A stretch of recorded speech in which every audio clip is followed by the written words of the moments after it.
So our event will be start right now. And let me extend a warm welcome to all of you coming to our event. So today we'll be exploring on Web2 and Web3 digital transformations. And we'll explore how the governments play the pivotal role in the fundings, in the policy, and in how they're realizing the human capital. So I'm Maris from Moledao, and I'm very honored to be the event host today. So the event is jointly hosted by Scantist, Metatrust, and Moledao. So let me briefly introduce all the parties here. So Scantist is a spin-off from Security Research Lab in Nanyang Technological University since 2016. Built upon their extensive research base and deep scientific expertise, they have created automatic platforms that can facilitate individuals for their open source usage. And Metatrust offers a builder-first Web3 security platform for Web3 application security scanning. They employ a developer-centric approach, combining multiple security scanning tools, and which can have unprecedented speed and accuracy, securing applications beyond the smart contract layer. And for Moledao, I guess most of you are very familiar with us. May I have a show of hands of those who have already come to the space? Yeah, that's quite a lot. Yeah. So for those of you who are still a bit new to our communities, let me introduce Moledao to you briefly. Yeah. So Moledao is a Singapore-based developer, Web3 developer community. So we aim to facilitate the collaborative efforts towards building the Web3 ecosystems. We believe that all the individuals have the right to be empowered and have their potential being realized, and having a lack of resources and should not stop anyone from realizing their potentials. So our mission is to discover those undiscovered talents in the Web3 space and to help them to realize their potentials and to aid in their growth and development in the ecosystem. And you can see that we have 4 pillars currently. The first one is More Gathers, which is the event we currently have here.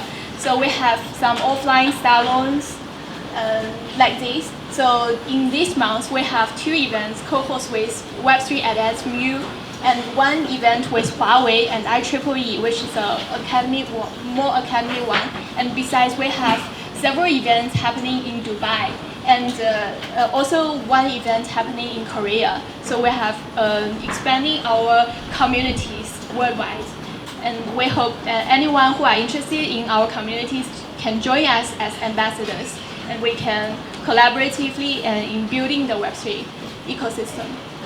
And besides, we also have hackathons. Like during the Token 2049 period, we have 3 hackathons, and we have like 3 to 5 hackathons, a lot of events happening at that period. So for the hackathon events, we want to encourage developers, the true developers in the Web3 space, to showcase their brilliant ideas to the investors. And also, similarly, we have demo days, online events like Twitter Space, demo days. They are also very essential to connect the projects and the investors. And the second pillar is the More Starter. So More Starter is a donation platforms where we encourage those long tail projects. They may not be able to get the first or second, third prize in the hackathons. They can list their projects on our platforms. So for those who are interested in their projects, they can donate a small amount instead of a large sum of money to the projects they like. And through these platforms, the projects can also get exposures from our community. And we believe that these kind of motivations to the projects are very essential in encouraging them to develop consistently. And third pillar is the More Education pillar. So for More Education pillars, we have 2 series of Chinese courses and 1 series of English courses already happened previously.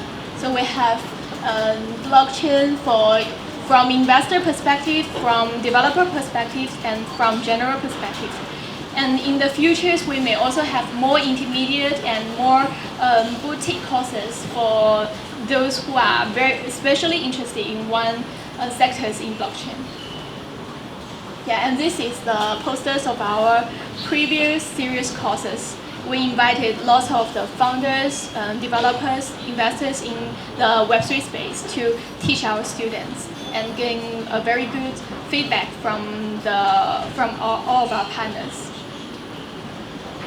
And moving forward, as our communities grew bigger with more ambassadors and more enthusiastic to join us, we want to make it a true DAO. So we will incorporate more incentive mechanisms and also use DID, NFT, SBTs in our platforms to represent their unique identities and their contributions in our community. And so stay tuned for our future updates. So the last pillar will be the more career, but currently we didn't put much emphasis on it instead other than the first three pillars. But you can see that all of these four pillars, they are actually interconnected with each other.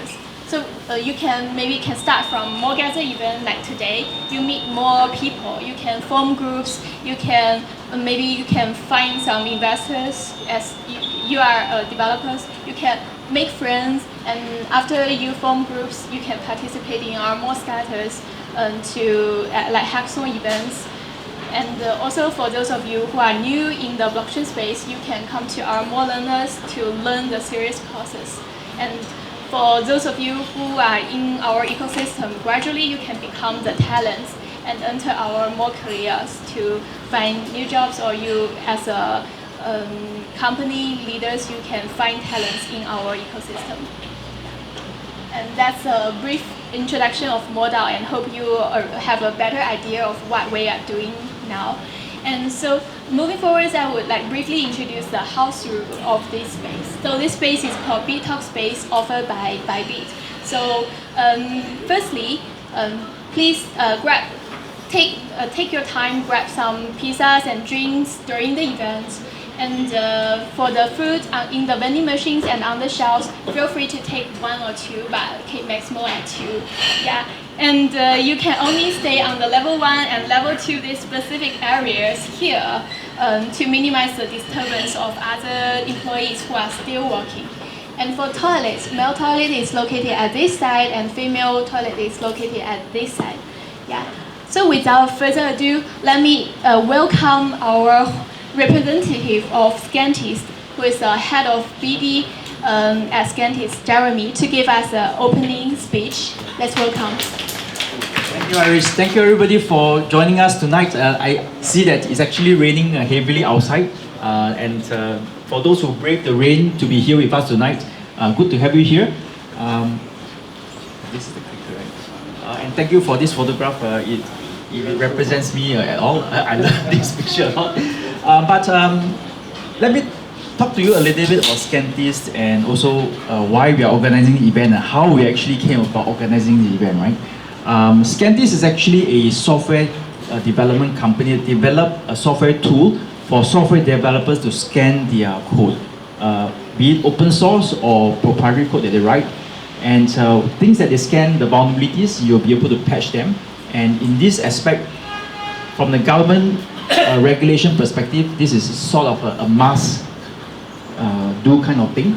And the technology actually was developed from NTU Research Lab. And then 6-7 years ago, they actually spin off and became a business. And right now, today, we sort of have quite a lot of customers, especially from the government defense sector in Singapore, and we're also expanding overseas. From Scantist perspective, we also actually wear another hat.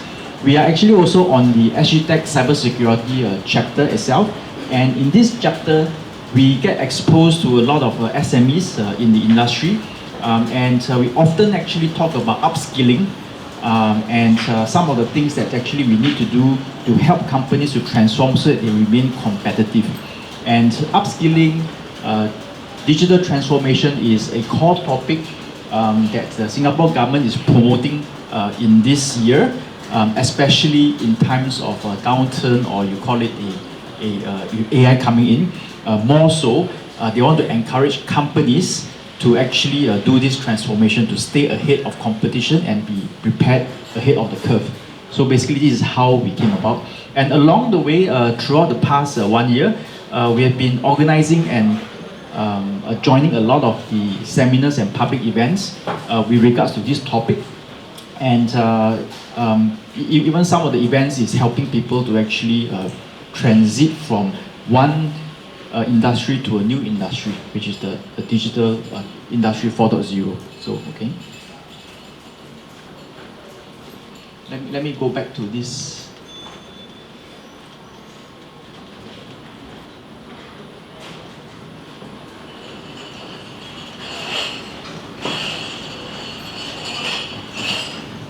Right. So with this in mind, I think I want to, maybe before I start and pass on to our presenter, if you can put up the first slide on today's event title. Yeah, the first slide. There are a few keywords there, and now I would like to take a poll and understand from you guys what is a keyword that attracted you guys to come to tonight's activities. So, for example, right, we have the keywords Web2, Web3. I believe those people are here somehow is on the Web2 or the Web3. We always say the Web3 is the new age. Yes, it is, but also built on a foundation of Web2. Digital transformation is one of the keywords. Human capital and economy downturn. So maybe from these three keywords, I'd like to take a poll. Digital transformation. Which of you guys are attracted by this word that made you decided to come to tonight's event? Any show of hands? Digital transformation. Okay, we have 1 here, 2, 3, right? So, human capital. Anybody was attracted by this word, human capital? Okay, not much. Some of you guys as well. Economic downturn. That's that word. We have one there. Another one there too. Okay.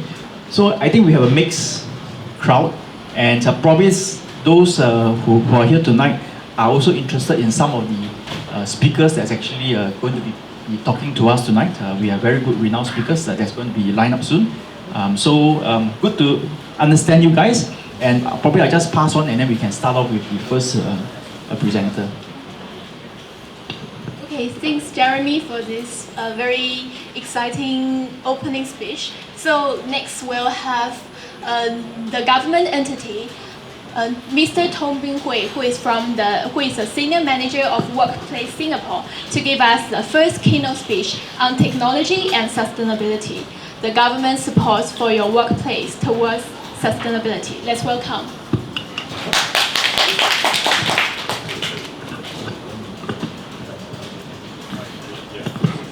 Hello. Hi. I think I'll just stand in this corner so that you can see the slides fully. So I'm Bun Hui from Workforce Singapore. I'm glad to be invited here to share with you on the government support, right, for companies that move towards sustainability. Now, I mean, this word sustainability has been bandied around quite a lot, and it means a lot of things to a lot of people, and means different things to different companies, right? Now, what does it mean in Singapore? So throughout my presentation, I think I can just help you to narrow it down to know what it means for Singapore and what the exact areas that the government focuses on. Now, so most of you should have heard of the UN Sustainable Development Goals, right? That puts as a target 2030 and 2050. Now, so different countries have different interpretations of that. And for Singapore, we came up with the Singapore Green Plan 2030, which is Singapore's roadmap and objectives for attaining the UN Sustainable Development Goals. So under the what I'll call SGP for short, Singapore Green Plan 2030, there are a few focus areas. Now, if you look at them, right, I won't go into details because there's quite a lot. You'll notice areas like city in nature, energy reset, sustainable living, and green economy. Okay, doesn't work here. Right, green economy and resilient future.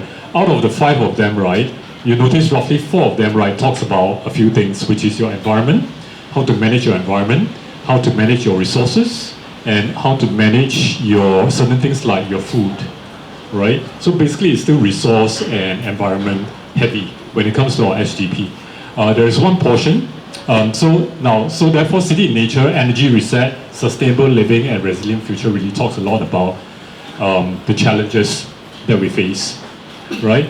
But there's one interesting thing that is being highlighted in the SGP 2030, which is an area of opportunity. So if you look at the fourth one, green economy.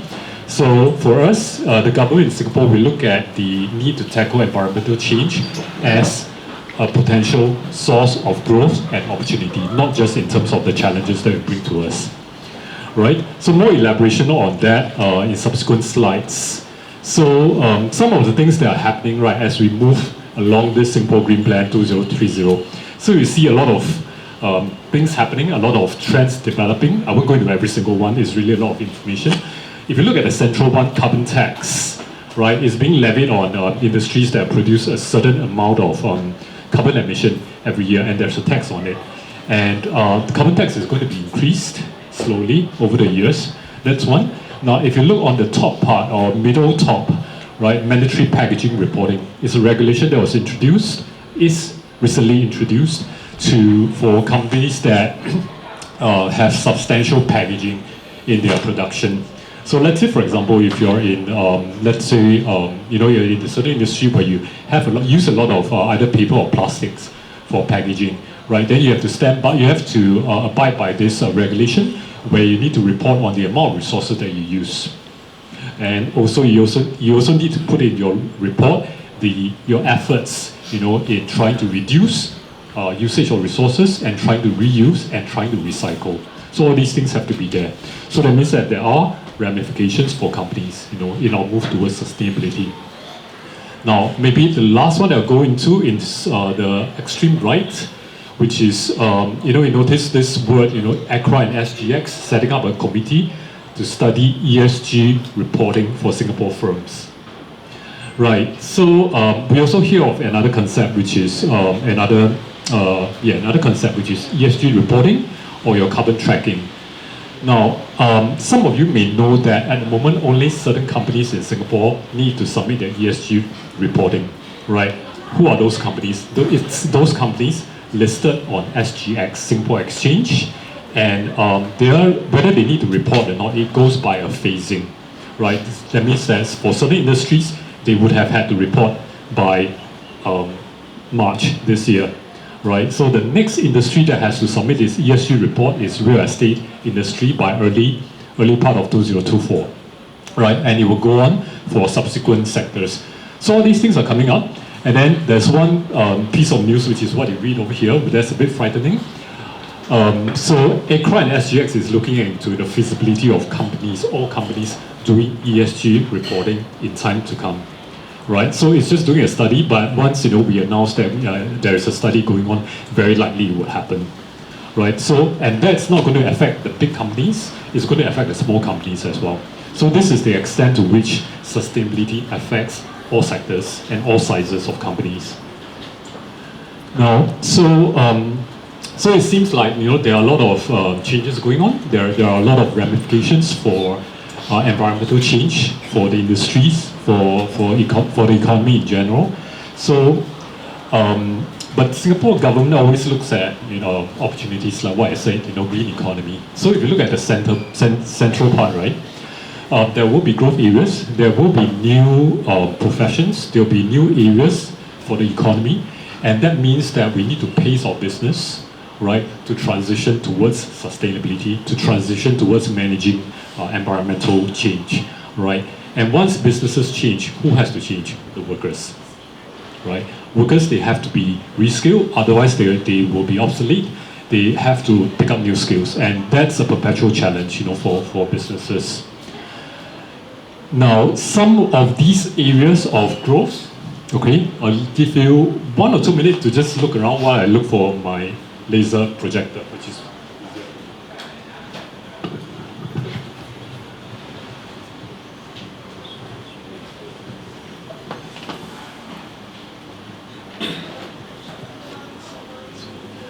okay. I can't find my laser projector, so I'll just give it a miss. Right. Now you can see a lot of growth areas happening. Now these are all growth areas happening in Singapore, not worldwide, and already in a small dot like Singapore, you have so many of them. I think some of the things that would be very familiar to you would be. Wait, does it?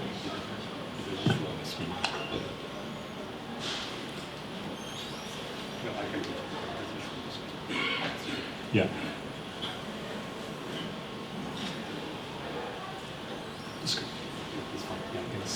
Yeah, so if you look at the top left side, right, you have things like solar power, which is which most of us are familiar with, and new concept, smart grids and regional grids, which talks about optimizing your resources and also utilizing your resources fully.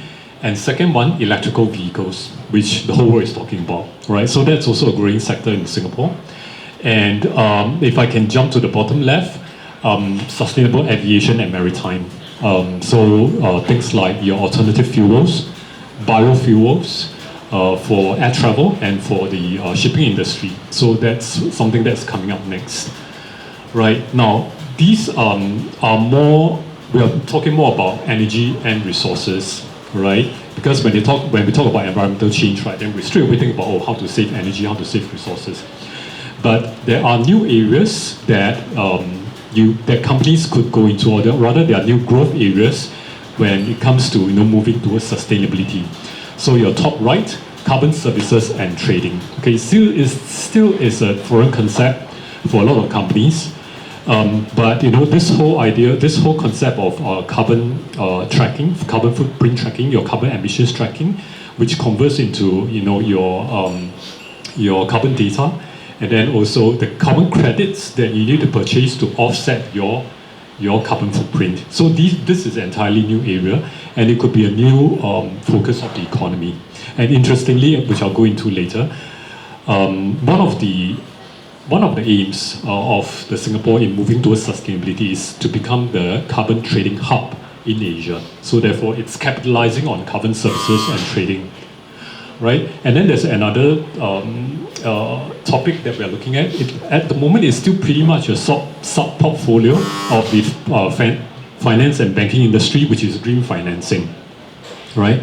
So it's still not the mainstream of banking. You have things like sustainability-linked loans or impact investing. For example, investing in projects that are green or in sustainability projects or sustainability-linked bonds, right? So this is, at the moment, it's still pretty much a sub-portfolio of banking services, but in time to come, it will grow and maybe become the main portfolio of the banking and finance services. So these are growth areas that you could look into. Now, if I could, I've elaborated quite a bit on all these things, but at this point in time, I just would like to digress a little and maybe get companies such as yours to think about, in all these areas of opportunities, is there a role that you could play in, right?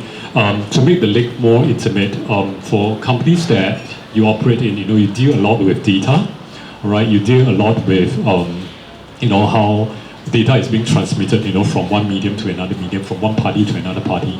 Is there any role that you could play, in these areas of growth?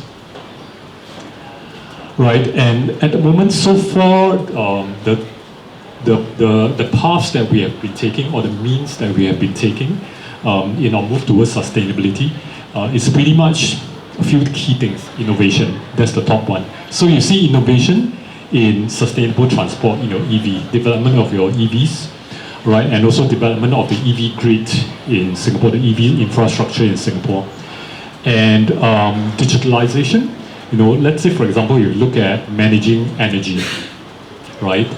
Be it in terms of managing energy in a building, okay, or managing energy in an office. Nowadays, there are a lot of intelligent digital services available to measure your energy and resource consumption for your whole premise, and then to give you a report on how much you're consuming, and maybe even give recommendations on how much you could save. Okay, so digitalization really plays a very big role when it comes to moving towards sustainability. So that's the second one. And also a lot about new products that you could come up with for the new growth areas, like the one that I mentioned, green finance. Now there's one portion that I would like to bring up. If you look at point number 4, for innovation when it comes to food. Okay, this is something that was pretty new to me recently also, right? Because Singapore has limited resources, we don't really produce a lot of our own food. So how do we ensure that we continue to have food in the future? How can we produce, be even self-sustaining in the future? So other than all the vertical farms that you can think of, there are also some ideas going on about how do we produce food using things like bioreactors, right? Such that you can create a lot of food in a small setting. That's one. Right, I'm not an expert in this, so I can't really expound on this technically.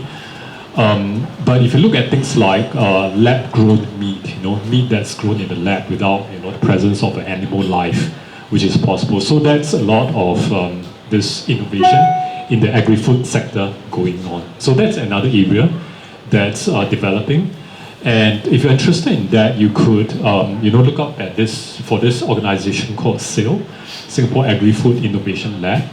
They are a facilitator, connector between companies that have the technology and food companies that want to scale up. All right, then they see how to marry the two of them together, and produce food in an optimal and massive scale. Right, so these are all the ideas going on, and I hope that maybe if you look into that could give you some ideas on how your company could play a role in these new opportunities. Right, so there will be a lot of changes. There are already a lot of changes going on, and the Singapore government always has been one to face challenges and to look for opportunities. So in response to that, right, we have a lot of programs going on. I won't go into them because they're really boring to be expounding on them, right? But if I could bring out something interesting for you, because a lot of companies I've talked to a lot of companies and they tell me that, what is this sustainability about and how can my company move towards that? I always don't have an answer for them because I don't understand their business as well as they do, right? So I can only tell them what they can try to do and the steps that they can try to go through, and ultimately how much knowledge they get out of that, how much they realize from that. That's for them to bring back for themselves. It's not for me, to pretend to be an expert to tell them what they should be doing for their business strategy, right? So similarly for your company, what I would suggest, right, for you to look into sustainability is one of the key, very good things that I've come across, right? It's a very basic tool, which is this sustainability playbook, which you can download from Enterprise Singapore's website. Now, it is an introductory material to sustainability, and also a questionnaire and guide for you about sustainability that helps you to measure where your company is, and at the same time also give you an idea of how your company can embark on sustainability. So it's everything rolled into one. So do download this and read through the whole thing. It will also pretty much summarize the introduction I gave you just now about sustainability and the big picture for Singapore. Okay, that's what you can do. Now, when it comes to sustainability for digital technology, okay, we don't really have one for just digitalization per se. The closest that we have available, right, is by IMDA. They have a sustainability playbook for digital tech for those companies, right, that are looking into building management system, using digitalization through BMS. Right, so there's this playbook that helps the company to measure, their BMS, where they are in terms of their building management. So that's something you can download also to see whether that gives you certain ideas. Right, then there are some programs available, like the perennial ESG Enterprise Singapore's Enterprise Development Grant for companies if you want to re-strategize, if you want to look at enhancing your company's capabilities in general, so you can look into that. And they have a sustainability program, that leverages on enterprise development grant. If your company wants to move towards sustainability, right, then they have this ESP, Enterprise Sustainability Program, that has certain programs to train your company to get the capabilities and the know-how for moving towards sustainability. So that's at the enterprise level, leveraging on this enterprise development grant. Okay, right? So some of the resources that are available, there are a lot.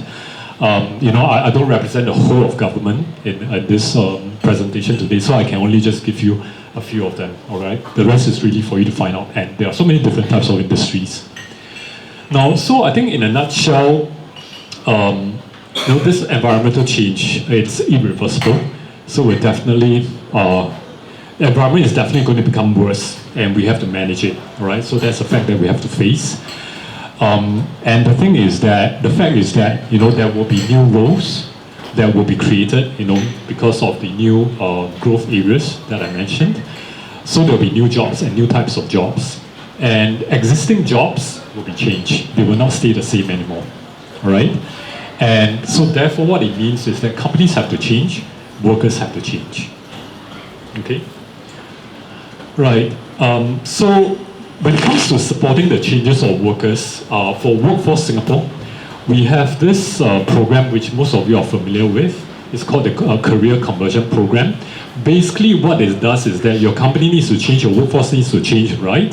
So therefore when your workforce job roles undergo a change, they need to be retrained. Okay, we support your company by giving you funding while your worker undergoes the training and the job change. That's basically how it is, all right? So put it in a nutshell, you change, we pay, okay? Now, so there are all these career conversion programs available. So I come from the Sustainability Office, and what the Sustainability CCP does is that it's a sector-cutting CCP, meaning that, I can have a company which is in logistics, or let's say the banking sector, or let's say in construction, or let's say even in IT. And if that specific role in that sector undergoes a change towards sustainability, right? So you just apply for it, once approved, we'll provide you the funding for that worker's role undergoing changes, right? We also have a few specializations for certain sectors that are growing, experiencing rapid changes. So we have one for EV specialists, the second one, right? And also we noticed that the chemicals and the oil refinery sector and the basically fuel sector, they are undergoing a lot of changes, with all the move towards biofuels and alternative energies, right? So we have one CCP for that, for roles that are moving towards alternative and fuels and biofuels and all that, right? So that's for companies. Now, if as an individual, at the moment you would like to change your career towards to an area that you think is growing, and in this case, for example, if you're interested in sustainability, then you can apply on your own under the Skills Future, the last one, Skills Future Career Transition Program, okay? Where you select courses to attend, and then there will be career facilitation for you to move to the job that you aim for. Okay. Right now, I'll just go quickly into our CCP. This will be a bit more interesting for companies. It's a bit technical, so just bear with me. Now, so the CCP for Sustainability Professionals, what is it about? Is a rather unique CCP because most of our career conversion programs, right, they have the same structure except for ours. For us, right, we have the unique item of mentorship, right, because sustainability is a relatively new field in Singapore. So a lot of people actually, they still don't know what to do, even though they have a sustainability element in their job. So we have mentorship, the standard portion of 3 half days. So if we are under the program, then you could get mentors to give you guidance on how you should go about in your new role. And you will attend a program, right? A certain training course when you're on this program. So what it means is that you choose one out of 300 plus courses, whichever is relevant for your job, to attend the program. And that's where you get your subject matter technical training on sustainability based on the role that you're in. Right, so now if as a company you're interested in this program, do apply for it. As long as your employee's salary range is between 2,500 to 6,000, basically the person is eligible, right?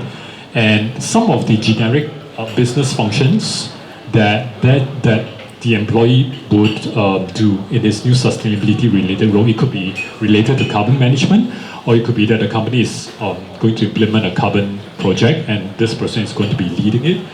And in the process, the person has to do stakeholder management. And then above all, when it comes to sustainability roles, right, there's one thing that definitely cannot miss out, which is your regulatory compliance or your emissions reporting.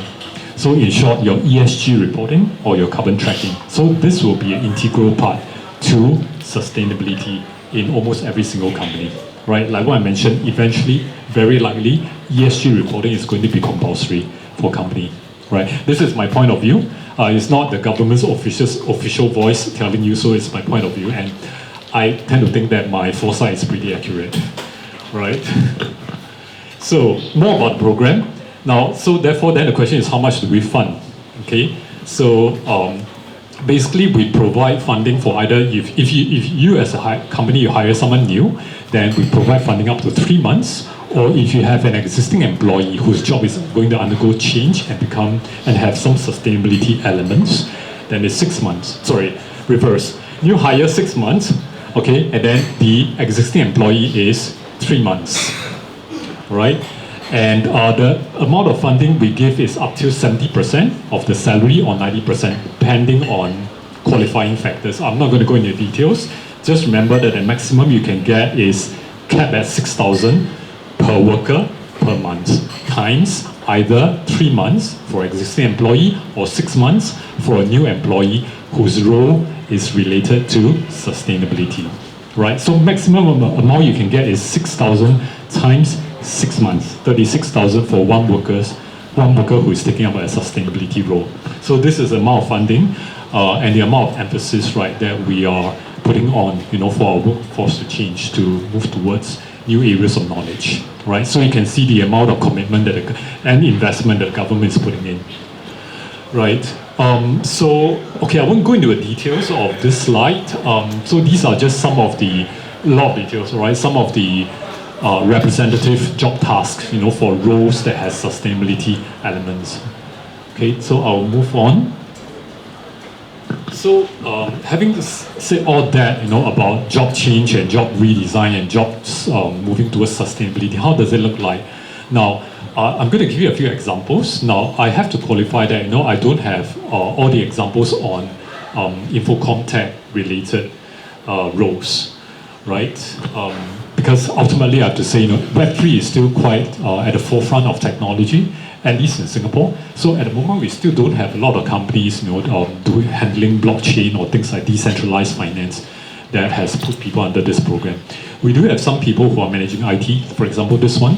So if you look at the left side, before the job redesign, right, the left side was the old job description. And the person was in charge of, building an IT management, so handling the IT infrastructure and also the building management, probably also looking into building energy consumption. And he has another portfolio which is inventory management. So I think this is a bit more of manufacturing and factory operations, if I remember correctly. So when the job changed, on the right side, these are the additional roles. That means on top of the old ones, he has the new ones. And the new roles, right, he has to look at things like, now pay attention to the keywords, things like data collection, regarding carbon emission. So you see things like data collection, all right, carbon emission, right? Then things like, measuring the building's energy and carbon performance. Because this person was a building, or rather, facilities manager, playing the role of facilities manager. So has to know about, all the building energy and all that, right? Then in the end, working with the stakeholders on how to reduce the energy usage and the carbon footprint. Okay, stakeholders mean something like maybe the production floor, maybe the warehouse, or maybe even the office people, for example. And then in the end, right, has to know all the upcoming and current carbon sustainability related regulations, right, and has to report to management about that.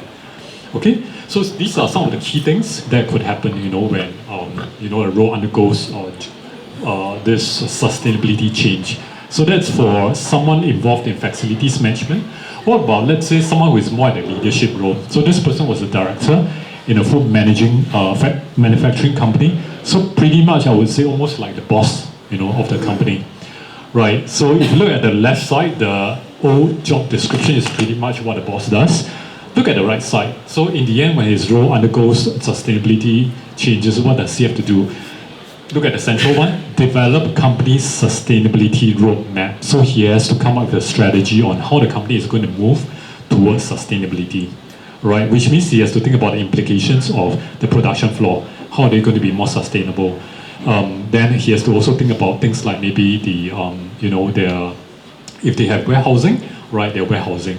The raw materials procurement, how do they do green procurement? Is it even possible, right? So things like that. Then certain things you can't run away from, carbon footprint, and also all the sustainability reporting.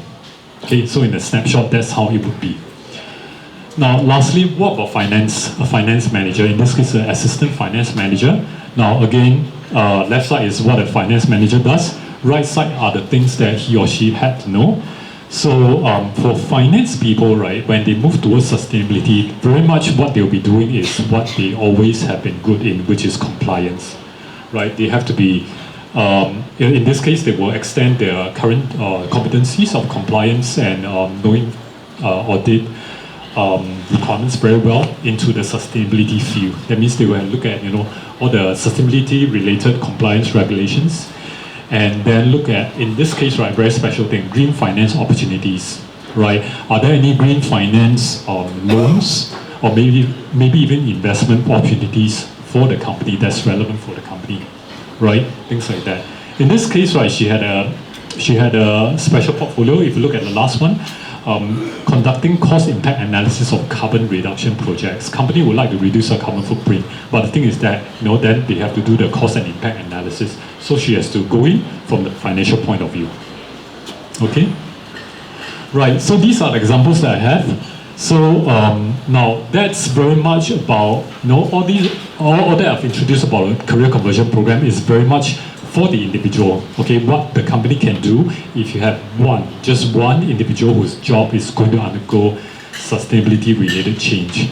Now, what if, to link it back to, let's say, for example, Web2 or Web3 companies, because you're at the forefront of technology, so there often would be maybe certain knowledge or certain know-how that is still not available in Singapore and which you want to bring into Singapore.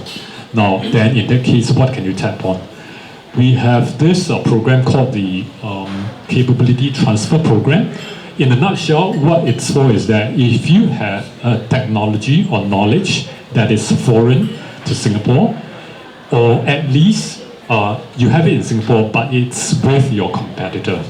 And of course, your competitor is not going to teach you this thing, right? So you have to get it from somewhere, right? And it's not available anywhere else in Singapore. Where can you get it from? Overseas. And you want your workers to learn that. Then in that case, you can tap on this, whereby either you send your worker overseas for that training or for that short period education, or you get a foreign trainer to come in, right, to train your workers, and basically we fund that. Okay, so the whole purpose of this program is to enrich the local workers' competencies and knowledge. That's what we want to do. Okay, so we have this program. So in case your company faces such a situation, this program is available for you. All right.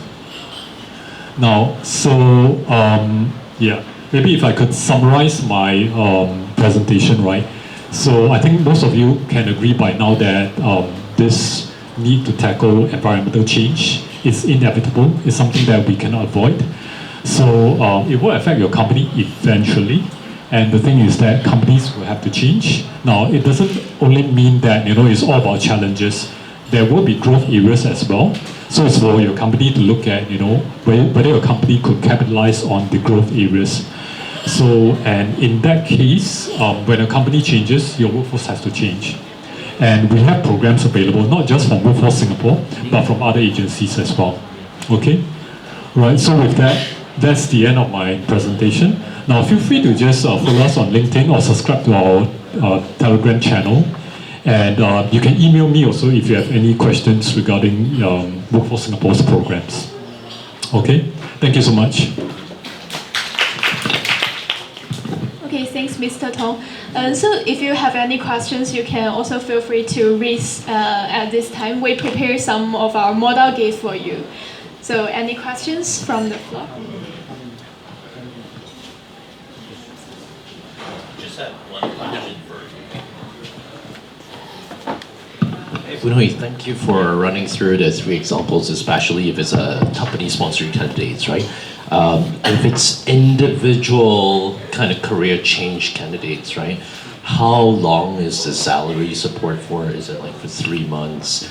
And must it be within the 30 courses that you see on SkillsFuture? Thank you.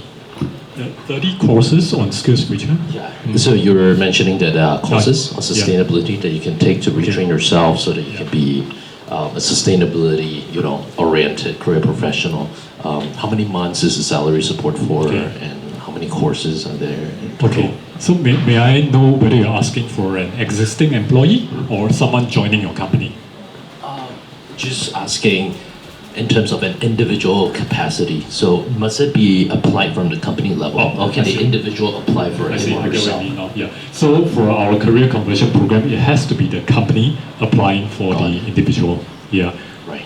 Thank you. And when it comes to the courses that the person has to choose, it has to be from our list of courses. So because under our program, we whitelist courses. That means that basically we approve courses to be part of this program. So at the moment there are 300 plus courses. So I don't think you have a lack of choices, to choose from. If you do come across a certain course that's not in our list, and you feel that that course is very relevant for your employee, feel free to just let us know, and we can consider to whitelist this as part of our program as well. We do that once in a while, for companies upon request. Thank you. Thank you for your questions, and this is a great video. Okay. About this idea about the ESG thing, right? So the thing is, for example, I see your example, it could be a director, auditor, or whatsoever being affected by this role. But the thing is that the school is not preparing the people for that. In the sense that when you graduate, you go and pursue accountancy as a course. They don't teach you about ESG. Then suddenly you go and join the workforce, then you're asked to go and do this. So we are not prepared in that sense. So you're saying that in general? Is there a plan to educate even the next generation or that kind of thing to get ready for it? Yes, there are. Yeah, even a director also suddenly he come with this thing whereby he has to go and plan the roadmap. Yeah. It's something that is out of the blue. Yeah. So now I'm not from the education industry, so I can't really comment much on the current state of education. I'm not up to date with what's going on with especially the institutes of higher learning. From what I can see, based on my interaction with the institutes of higher learning, they are all catching up because sustainability. I mean, for a long time, right? This digitalization has been going on for decades, and it's only in the last 10 years or so that it became pretty exponential in its development. With things like this year, AI, which has changed a lot of things. AI even has changed the way I work.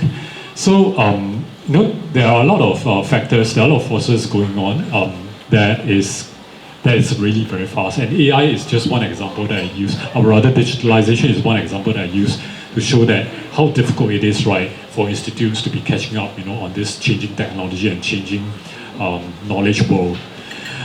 So they are catching up. Now, to come back to sustainability, right, it's also pretty new. And it's quite similar to digitalization. It became all the more important in Singapore, right? Only in the last few years. Partly also because the Singapore government is playing catch-up game, to try to make it in time for 2030 green plan, and we are pretty late actually. I mean, if you think about it, it's just a few months ago that we are made to pay 5 cents for plastic bag in supermarkets, right? So it's actually quite late. But whereas in Europe, it has been around for 20 years or so. So coming back, so it's not easy for the IHLs, Institutes of Higher Learning, but if you read the news carefully, right, actually they are doing a lot of things. Like I read, in fact it was this morning, James Cook University, so they are also revamping their education to make sure that there's a sustainability element for their students so that they have industry relevant skills. That's one. And if you just simply look at the website of SMU, you'll find a lot of courses, not just for adults, for even students. You will see a lot of emphasis on sustainability and on other new things like digitalization and AI on their websites. Republic Poly, generally speaking, right, some polys are better than others. I won't say who, but the polys are in a mad rush, right, to to be incorporating sustainability into their curriculum. So they're doing that. Yeah. So if you're looking at, I was talking to another company a few days ago, because they are in energy management solutions. So they told us that pretty much they are engineers, right? What they learned about 10 years ago, it's quite obsolete by now. So they are in a mad rush also to upskill their engineers for them to learn things like, your microgrids and some other things that are too technical for me to understand. I can't recall at this point in time, but things like, other than beam, also microgrids and certain technologies, right, that are related to sustainability. Yeah. So therefore, for people who have graduated for some time and they're already working, it's really for themselves to continue their own education, to catch up with the new technology and know-how. And then companies can play a role too. Yeah. And so to answer your questions, right, the IHLs, they are rushing. Okay. Thanks, Mr. Tao, for this very detailed and exciting keynote speech. Now we're moving, due to the time constraint, we're moving to the next keynote speech. The next keynote speech will be presented by the founder of Meta Alpha, Desmond, and the topic will be understanding the licensing regime in the Web3 in Singapore. Let's welcome.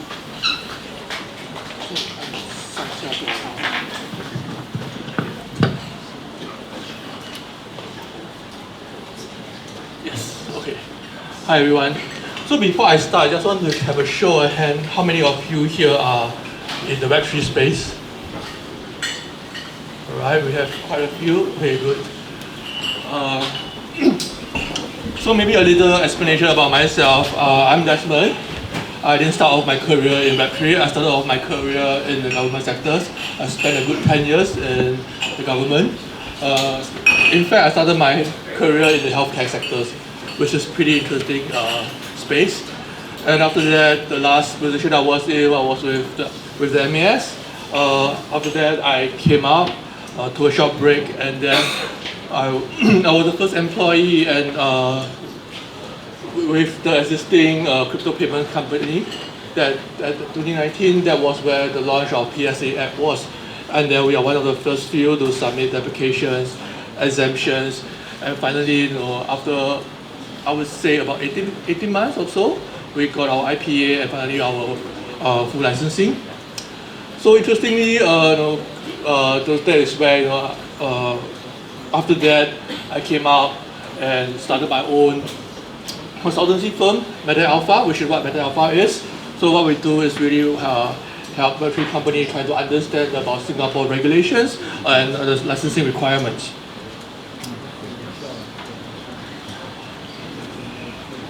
So yes, Meta Alpha, myself, we're very fortunate to have been in several media as well. So Meta Alpha actually started off in Singapore. This year, I'm very happy to say that we have a branch in Hong Kong, and also because Hong Kong government, HKMA, SFC has also started the licensing regime in Hong Kong, and I think there's a place there as well. So we have a branch in Hong Kong, and we have one partners in the UK as well.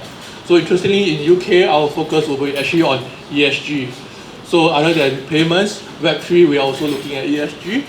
So by having it in the key financial countries like Singapore, Hong Kong, and UK, we are able to cover a wide range of services, like from payments, capital markets, red tech providers, Web3s, and engagement with the regulators as well.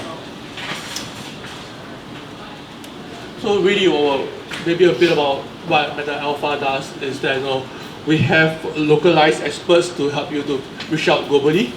We have the right consultant, not just myself. I have a group of the regulators from the UK, from Singapore as well, to really guide the clients, step by step, how do they meet their regulatory requirements and objectives.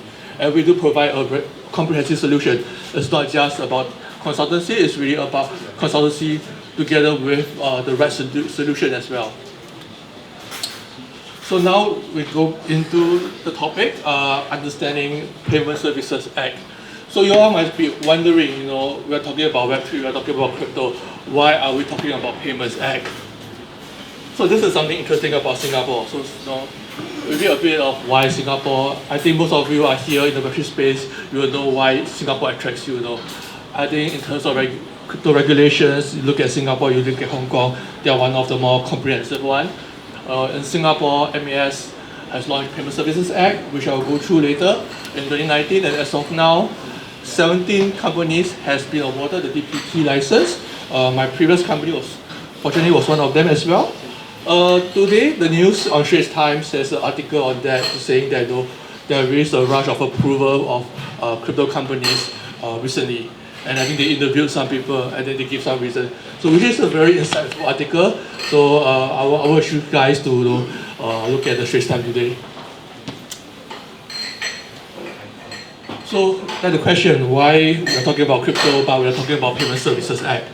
So before 2019, Payments Act was actually, there was no Payment Services Act. It was actually, in fact, the Payments System Oversight Act as the Money Remittance Act. So the key focus is really on the remittance. But on 2019, they decided to merge these two acts into one, and then they wanted to regulate not by entity based, but by activity based. So that give rise to this thing called the Payment Services Act. So Payment Services Act has in total of 7 activities, which includes DTP, what you are commonly known as cryptocurrency.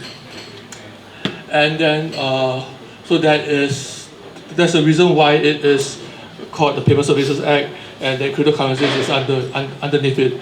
So recently there is also consultation on the digital payments tokens, and it looks to update the existing Payment Services Act, which I could go through briefly later, as well as the issuance of stable coins. So, and something that is often overlooked is that in 2022, there was a launch on the Omnibus Act, or the Financial Service Market Act. A lot of people overlook that act, but the act have actually a great importance or impact to the Web3 community. So what that means is that at this point, a lot of Web3 company could set up, say, a technology-based company in Singapore, but their regulated activity is held elsewhere. For example, BVI, payments, or the Europe, and then the entity can still operate in Singapore. But once the Omnibus Act kicks into effect, if you have a regulated activity that is held elsewhere, but you have a base in Singapore, you might fall under this Omnibus Act, and you are required to get licensing or fulfill the AML requirements. So this is something that sometimes people overlook it, but it does have a great impact in your business decision as well. So as mentioned, Payment Services Act has comprised of 7 activities. So I will not go through all, but there is the digital payment token service, which the activities the regulator is the buying, selling of the platform to facilitate that. So in Payment Services Act, it splits into 2 categories: your major payments institute and your standard payment institute. Simply means the transaction volume. If your transaction volumes falls under 3 million for 1 activities or 6 million for 2 activities, you falls under the MPI. If you have less than that, you fall under SPI. And what does that mean? It's actually the different standards of requirements and the kind of compliance requirements that is required from you. And then money changing license is actually only allowed for money changing services, which is separated by itself.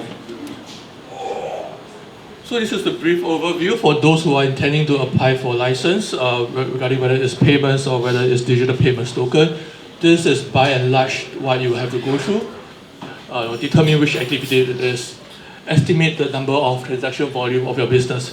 So why do we do that? Like I said earlier on, it will determine whether you fall under the MPI or the SPI. Next, determine which license class to apply under, like what I mentioned. And then there is a number of forms that you require to fill in, specifically your business plan, your AML policies, your enterprise-wide risk assessments, and then you submit and you pay a fee. And then once you have assigned a case officer from MAS, they'll probably ask you a few questions via email. And then the most important milestone is that they will actually get you for an interview with the regulators. So at that point in time, they will assess whether your application is something they can move on to the next steps, or you will have to withdraw. And then after that, it will be a more or less back and forth answering their questions, and they'll give you a okay or not. Yeah. So this is some of the things to consider when you are thinking of applying for a license. This is not comprehensive. This is based on my own experience and experience that I had when some of my clients have as well. So the key thing that they're actually really looking at is, what is your control? What is your AML policy? Is it strong enough to match your business activities? Are you able to demonstrate the kind of controls matching to your risk? Do you have a strong compliance understanding and manpower and determinations? Do you have a dedicated compliance officer that has the relevant experience to that? And in fact, during the interview itself, a good amount of time is spent with the compliance officer. So if you intend to apply for license, don't save on compliance. Get a good compliance officer, that's what I would say. And then for MPI, how do you demonstrate safeguarding? So this is one of the key criteria that's different from SPI, is the requirement of safeguarding. And then your business plan, how do you demonstrate that you have a sustainable business plan? Nobody wants to see that you got a license the next day or the next year you close down. So how do you demonstrate that you have a sound business plan and demonstrate that you have the intention to stay in Singapore? And of course, look at your strong management team. As your management team has the relevant experience, have a good grips of what is risk management and what is the compliance stance. And of course, like all financial institutions, the directors and CEO has to fulfill the fit and proper criteria. So now we look at the recent consultation paper that's ended, and MAS has given their response to that. That likelihood will be the basis on the update for the PSA Act. So a bit of a background. So in June 2022, MAS issued the consultation paper for the regulatory measures for digital payment token. MAS responded in July 2023. So it is deemed as a regulatory update on the DPT sites for the PSA Act. The implementation date has not been exactly determined yet, but some of the key things that from this response, you can see there is a very strong focus on customer protections, especially on your retail. Segregation of funds, I think especially so if you look at the FTX cases and the custody requirement. So this is our key proposed updates. This is not all of it, this is just some of it, but if you can see, it really breaks into two baskets. How do you demonstrate the safeguarding of your customer assets in cold wallet and hot wallet? They do in fact have a requirement of number percentage in hot and cold wallet. And then the daily reconcile of your customer assets. So there is a lot of focus on safeguarding. And then of course there is also a focus on strong governance and control. And this is something some of my clients are interested in, is the issuance of stablecoin. So MAS has, together with the consultation paper for the DPT, they also issued another consultation paper on the issuance of stablecoin. So there is a difference. This is the issuance of stablecoin. So if you issue a stablecoin, you can apply for this. But if you are using stablecoin to buy and sell, this does not fall under this.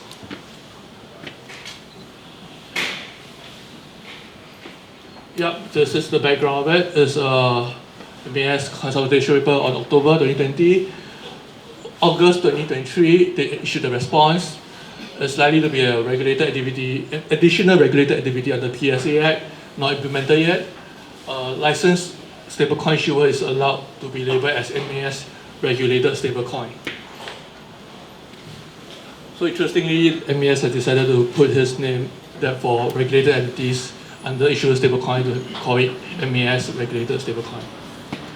So I will not go into details, so you can see this is the key stablecoin regulatory frameworks, what is required. It's actually pretty stringent, but I think a lot of stablecoin issuers will mind fulfilling it because to have MAS stamp of approval is a pretty big deal. Alright, so this is it. if you have any questions or if you are interested to find out more about regulations in Singapore, in Hong Kong, or even in Europe, they have the MiCA. Please, this is my LinkedIn, that is my WeChat. Yeah, happy to have a chat to share with you more.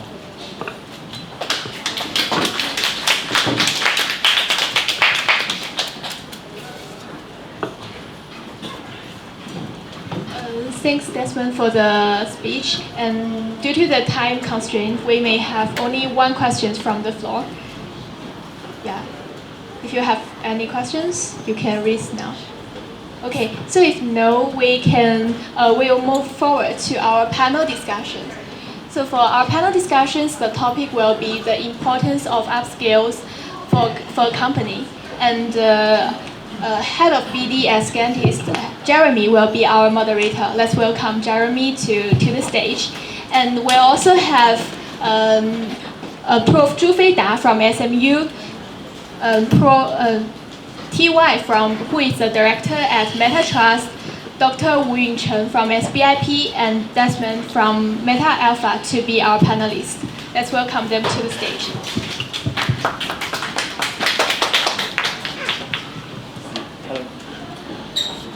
All right, just have a seat anywhere you like. We have actually prepared a bunch of questions, but in interest of time, we will try to finish by 8:40. Then we can spend some time for networking session. And probably I'll just go around some of the questions regarding this particular topic, the importance of upskill for a company. And earlier, I think we talked about upskilling on the sustainability side, but under WSG, there are many other upskilling career conversion titles. For example, digital sales, they have career conversions related to ICT, for cybersecurity, for software developers, product manager, business intelligence, and so on and so forth. So with regards to this, maybe I start with the first question for Prof. Xu. What are the challenges for Web2 companies to transform their business strategies and operating models in today's economy? Yeah. Okay, so I'll try to be brief. So I think the most important thing is you have to change your mentality first, because to start with, right? I mean, if the company is still executing things, planning things, or designing their product, the business strategy, or with Web2 mentality, it's very hard to upskill their workforce for the Web3 area. Because a lot of things, no matter when we talk about the technology or go-to-market strategies, it's very different when you're thinking about from a Web2 perspective, Web3 perspective. For example, Web2 kind of mentality is always what we so-called one-to-many, right? You're thinking about a company, closed company versus all your customers and users, and you have to invest a lot of cost in marketing, in customer acquisition, all these stuff. But the Web3 way is not doing things like that, right? Web3 is trying to build the infrastructure and the platform so that all your users, the customers, can see other user customers. So you form a web, then you provide the appropriate mechanism, right, governance, incentive, so that the network, the users will actually motivate by themselves to do all these things. So I just give an example to show that why this mentality change is very important. Then of course, send your workforce, right, to the proper training. Nowadays, for example, just now our government officer, right, was just mentioned that we have a lot of programs nowadays for that. And in particular, SMU, we offer a lot of courses. And in my school, computing school, we are about to start a master in Web3. We have a Web3 academy and focusing on a lot of things in this discipline. Right. Thank you, Prof. And probably I asked the TY because I think you got quite an interesting profile because you're more on the business side, right? Regards to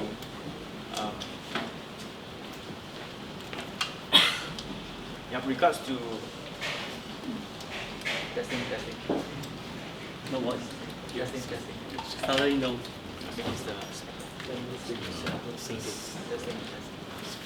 Halloween period. By the way, we're loud enough, we can probably hear TY. So TY, from a Web3 and Web2 perspective, because you're in a company that actually dabbles in Web3, but recently with the Scantist into the picture. You're also dabbling into Web2. And from your perspective, how do you think the Web3 will change the business model and profitability based on the Web2 world? And what kind of new opportunities can it bring for Web3 startup? Okay, from my opinion, you mean the Web2 and Web3, the profitability among the Web2 and Web3 company is changing a lot, because the profitability for the Web3 company is way lower than the Web2, because most of the Web3 company, they actually didn't really find out what is the purpose to building out this company, what is the value. Because if you're building a startup, you're providing the service, you're providing a solution, you're providing the products, and this product needs to be valuable to the people, to the society, and to the world.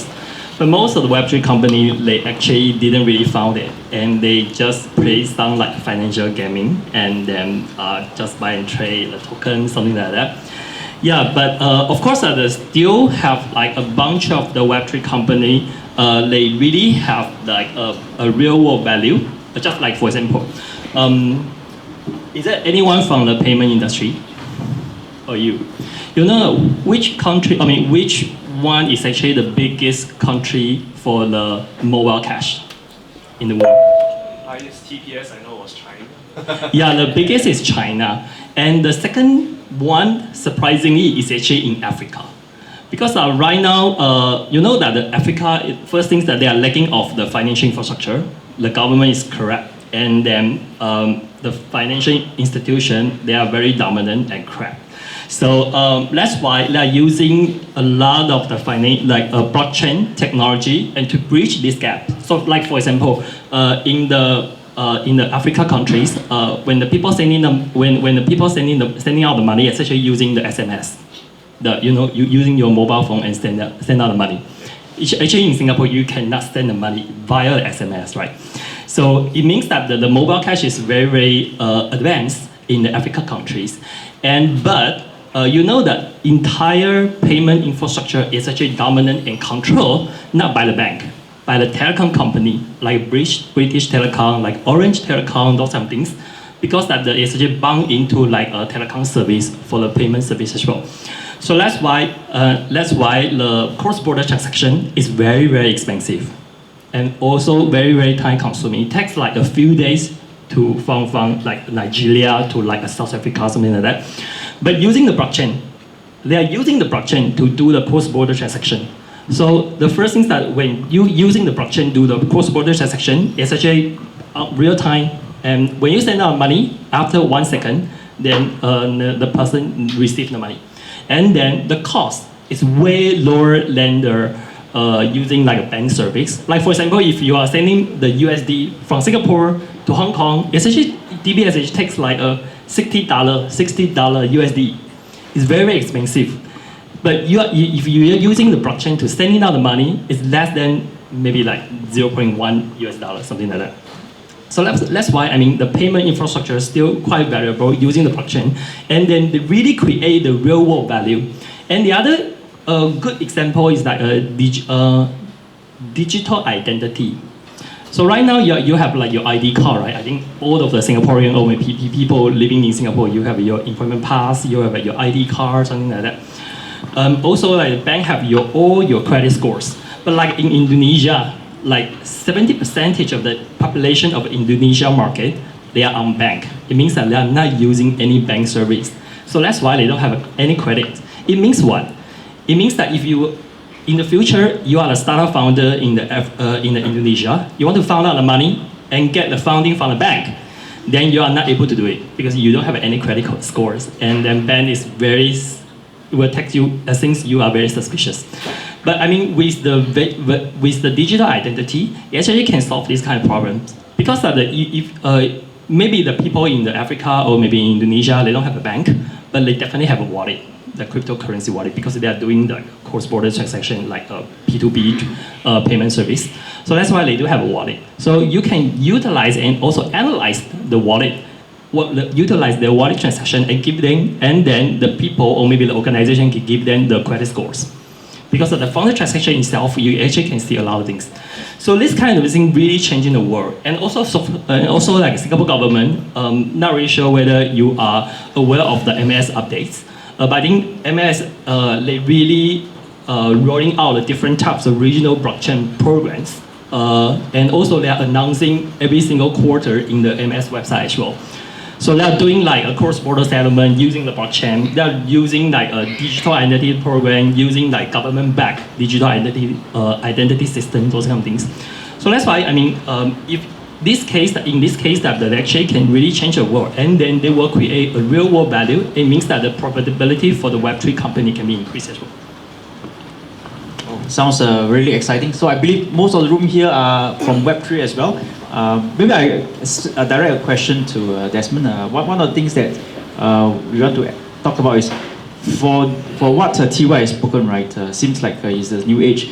What are the skill sets or attributes based on what you experience in MAS and stuff that you think that a Web2 candidate, if they want to apply and transit into Web3, how difficult is it, and what kind of skill set attributes this candidate should possess?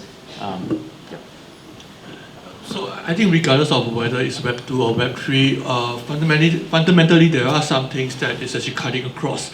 I think a very good example would be compliance, will be risk management. Regardless it's Web1, Web2, Web3, the fundamental of compliance remains the same. And then that is where the value of a Web2, if they want to move into the Web3, could provide. If you look across a lot of major crypto exchanges, if you see their compliance officers, a lot of them actually start off in the Web2 space, in the banks. They spend 10 over years in the banks as a compliance, and then they port over their skill sets to the Web3. I think the key things is that to keep, not just the skill, but the mindset, to have an open mindset, a growth mindset, that to do things that you think that it is a norm. Probably if you go to Web3, it might not be the norm. You have a new norm. Are you able to willing to accept that, or are you willing to call it stubborn and then keep to your way of doing, because this is what you have known for the last 10, 20 years. But the thing is, I think the key thing is that with the skill, with the experience that you have in Web2, keep an open mind, have a growth mindset, and then I think that you will flourish in the Web3 space. All right. Thank you. And then I probably also want to direct now to Dr. Wu. I understand that you're particularly interested in sustainability itself, and actually I have one question that regarding a Web2, Web3 space. Do you think sustainability can be applied in the area of Web2 and Web3 space, and how can it increase the competitiveness of startups, especially in this economy? This question is for me? Or you want to change the topic? Maybe I change to... Okay, maybe, Okay, right. Yeah, maybe I can try to answer that question. Sure.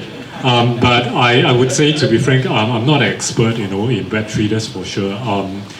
But I think, from what I can learn from the session today, and also from the experts in Web3 over here, and from what I know about Web3 so far, I think Web3 is still quite a new area in Singapore. And because of that, I think the role, the scope of its applicability, is still something that's under development and under exploration. So because of that, right, the areas that it can cover when it comes to helping companies, or helping the country in general to move towards sustainability is still quite limited, to be frank. And that's exactly where, that's where the pioneers would go, to really explore and chart the boundaries and find new frontiers of where Web3 could cover, and what are the new solutions possibly towards achieving greater sustainability in a certain field. So that's really something that's unknown, and that's something that still remains to be seen on where it can go. At this point in time, what I can say is that I think for Web3 technologies to adopt sustainability, at this point in time, it will really be probably in terms of how it runs its operations. Okay, so maybe in terms of, especially in terms of energy usage, right? Could it look at certain technologies that uses less energy in its running? As far as I know, I think Web3 technologies, more specifically blockchain, runs on certain platforms. And these platforms, they are generally not owned by the companies themselves, but by platform owners. And some of these platforms are more energy intensive because based on the way they run, they require more computational power, so therefore requires more energy. So just my question to the industry, would it be possible to be running on more energy efficient platforms such that you can likely save your costs? So that's how sustainability could help you, by lowering your costs. That could be one way, right? Another way could be also, if you could operate in a more sustainable manner, then that already gives you an edge which companies are striving to get, which is your branding. Right? I mean, if you look at Web3, at least the recipients, end users of Web3, or at least the recipients who know what Web3 is about, who are aware, for example, what blockchain means, these tend to be the profile of users who are younger. All right. Now, such a profile of end users or consumers, usually they're also concerned about one thing, which is sustainability, which is the products or services that they buy, how environmentally friendly is that. So if your company is environmentally friendly and you brand yourself as that, so that would also give you a competitive edge over your other companies when it comes to your business. Yeah, so that's possibly how it could help you. You have something to add? Yeah, so I want to add a bit. So another angle is probably how Web3 can help sustainability in ESG. I just want to mention one very, very hot direction right now in Web3 is so-called DAPIN, right? Decentralized physical infrastructure, DEPIN, which a lot of investors already invested. And one example project is, for example, there was a project called Arkring, ARKRE, Arkring. And the project is now based in Singapore. It's trying to use Web3 solution for carbon trading, energy saving, these things. So the idea is that if you want people to install solar panels on the roof and then collect these energies, right? It used to be a game only played by big companies, right, for trading. But now using Web3, they have a device so that you can install it on your solar panel, and once you collected this energy and converted it into electricity, immediately can upload all these data on the chain and get certified by a certain agency, and immediately can be traded, and everything can be credited and stored. So by doing this, you are basically mobilizing a much larger community to engage in the sustainability and lots of things. And the same idea applies to, for example, computational powers and all these areas. So I think this is a very promising direction, right? Decentralized physical infrastructure that actually use Web3 in our real economy sort of things. And so I just want to mention that something is. Thank you. So I have maybe one more question for Dr. Wu is how should Web3 startup attract and develop the relevant talents, and what are the difficulties in transforming their skills from an employer perspective? And once you finish that, we then have some time to open the floor for you to ask whoever you want in the panel, right? From my perspective, the most important aspect for startups is to have a clear vision on what to do, what the future is, and how the startups can revolutionize the industry. I think this can help the potential candidates to see the impact and recognize its value. With this, the startups can further engage with communities such as blockchain and Web3 conferences, events, or educational programs. This could help in both networking and attracting talents. One example that impressed me is at this year our SBIP's hackathon. There is a company which has two co-founders. They had never met before, but they attended the same Web3 event. And after sharing their ideas with each other, they decided to set up a company together. I think this is quite cool, and it will be more common in the Web3 field. And of course, startups should offer competitive salaries to the talents, and maybe consider adding some token-based incentives that align with the Web3 talents. So this is about the how they can attract. For the difficulties, I think the main difficulty is about some employees may be reluctant to transform their skill set or adopt new ways of thinking, especially if they get used to traditional methods.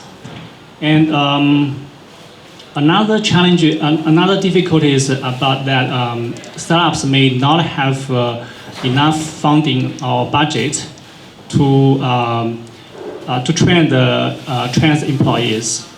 So because they may have some important deadlines, like to deliver products as soon as possible to survive. So, but transforming the skill set will take some time. So they may not have the incentive to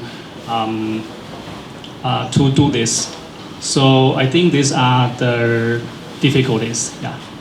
Thanks. Okay, so thank you. So with regards to the difficulties and challenges, actually with WSG here, you actually have all the answers, or rather a large part of the answers that WSG is trying to support the industry. And as what we mentioned earlier, career conversions program with salary support, there's more than 100 titles, job titles out there for you to consider. You can easily find a job title upskill for your workforce easily, right? So I think after this seminar event, I can reach out to myself, TY. We are more than happy to introduce you to the right agencies that can actually support your company requirements. Right now, we want to open to the floor. Any questions that you guys want to pose? One or two more before we close off for the networking session, where you can get more intimate with all our distinguished speakers over here. Please, the gentleman there.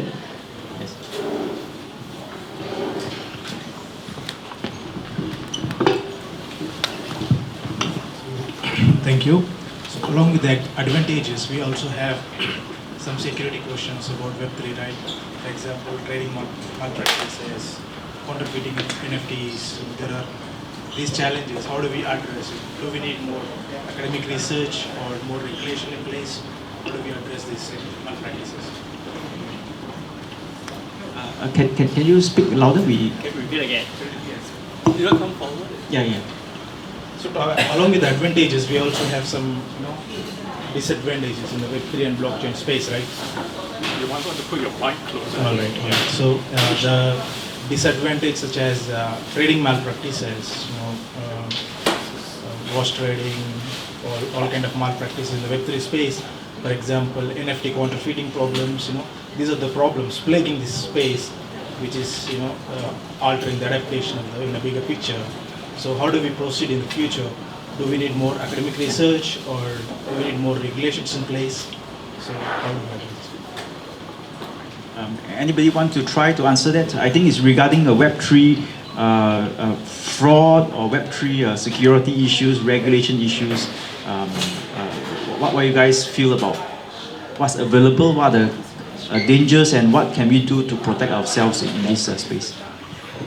I think from a regulatory perspective, there is actually existing laws that cover the technology part, not just on Web3. If you look at financial institutions, there is the technology risk management, where you have to demonstrate that your technology is aligned with demonstrate how you're going to manage the risk for your technology, and then and also for financial institutions, there is the e-payments guideline protection as well that's look at that. But I think the interesting thing about Web3 that is different from my personal experience is that the Web3 is very community-based. If they see a problem, they get together, they solve the problem. I think that is, in my opinion, is much effective, and then that's why you see that there's a lot of companies that actually looks to solve and close this kind of security gaps and frauds. So I think in Web3 there's something that I see different from the past, is that it is really a very community-based or community-driven, regardless whether it is from a business perspective or a security perspective. Maybe I can add two other technical aspects.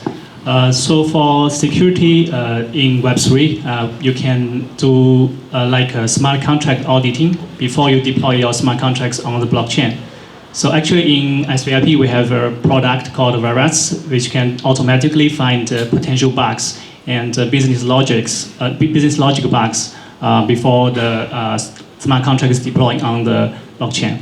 Another potential way is to use like artificial intelligence currently there are some research works that use large language models, which is to detect the potential fraud in the blockchain transactions. So I think this is still a very promising area that a lot of researchers and engineers can look into. Yeah.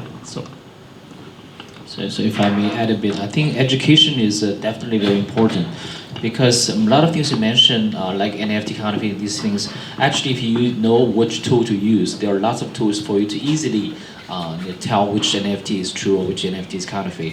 I think education, especially for the general public, it takes a lot of time. Nowadays, I think even a lot of people don't know how to properly use mobile banking, for example, right? Not to, people still queuing, very used to just stand in queue and use offline service. And that's why Web3 education is very important now for the local, the whole industry. So, and that's why EDB is pushing us very hard to get into this, master programs and grad programs, even to really grow local talents and raise everybody's awareness of this, so that MAS can start to allow retail users, right, to actually buy cryptocurrencies through these ATM machines. So I think, yeah, it takes some time. I mean, when we catch up with education, when we catch up with, in fact, blockchain is the most transparent data, right? I mean, you used to always be criticized by people that is good for as a hotbed for, these black markets things. But nowadays, with more and more security tools developed by, Metatrust and these companies, it's become easier to identify the culprit and then hold whoever is accountable. Right.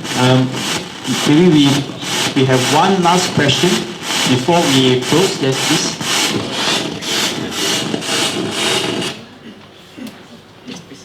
Yeah, so on I'm Alvin here. I'm also in the Web3 space. Thank you for Professor Zhu and Dr. Wu answer. So I think I would like to know, because now it's crypto winter, right? All time NFT as well. So, and they say KYC is going to kick in, and we also we are trying to implement AI solution for security and authentication. But what do you think is next for the future growth to revitalize this industry right now, whether it's crypto or NFT? So, anybody want to take the question regarding the crypto? Okay, I think it's not working. So I think everybody's talking about one major direction is how to really introduce the huge number of Web2 users into the Web3 domain, right? So that's, I think gaming is definitely one in a promising direction, right? Because it's easier to all these NFT stuff, and all those big industries where you naturally already have a lot of users, with proper introduction of Web3 technology, you can really connect them. Give an example. Recently, SMU signed a deal with a company called Zison. They have around the world over 100 million smart TV devices, and each, before each smart TV device, there's a family. So literally, they have about 200 to 300 million users in Web2 spaces. So right now, we are trying to use Web3 technology to enable these users with, for example, Web3 wallet and how to tokenize their behavior in the smart TV, education, sports, entertainment, right? And even revolutionize how we do the film distribution through smart TV, these things. So I think these are like a tapping that I just mentioned, using Web3 for the physical infrastructure, this kind of thing. I think all these are actually very, very healthy directions, where we no longer just try to play with token and stuff, but really can use Web3 to help the real economy. Yeah. So thank you, ladies and gentlemen. I can see that this seminar could actually go on the whole night until the morning, but we want to save some time for more intimate interactions with our distinguished speakers over here.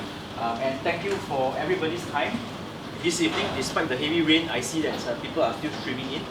We hope to see you again in our next event.